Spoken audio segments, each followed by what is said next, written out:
केलेला आहे.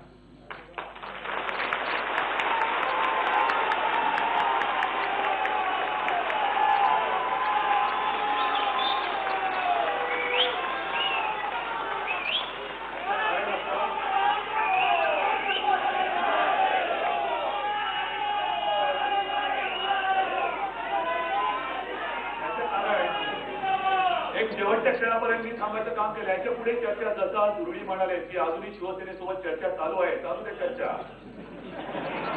चालू द्या चर्चा, चालू द्या.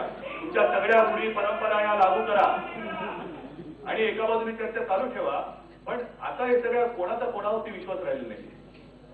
आपला विरोधी पक्षनेते पदावर आता आपण एवढ्यासाठी सांगितला कारण मध्ये काँग्रेसचं बोर्ड पुढे गेलेलं आहे आणि काँग्रेसला जर का त्यांनी विरोधी पक्षनेतेपद केलं आणि आपल्या चर्चेमध्ये आम्ही आपल्या दळत बसलो तर ना धरताना घाट का? त्याच्यामुळे मला कोणत्याही नावाचं बळी करायचं नाहीये.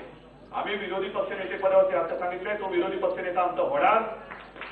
तुम्ही चर्चा चालू करा, तुमच्याशी चर्चा करायला आम्ही तयार आहोत. कधी या चर्चा करा, जुळलं तर जुळलं, नाहीतर जी जबाबदारी आम्ही घेतलेली आहे ती प्राणपणाने आम्ही पार पाडू.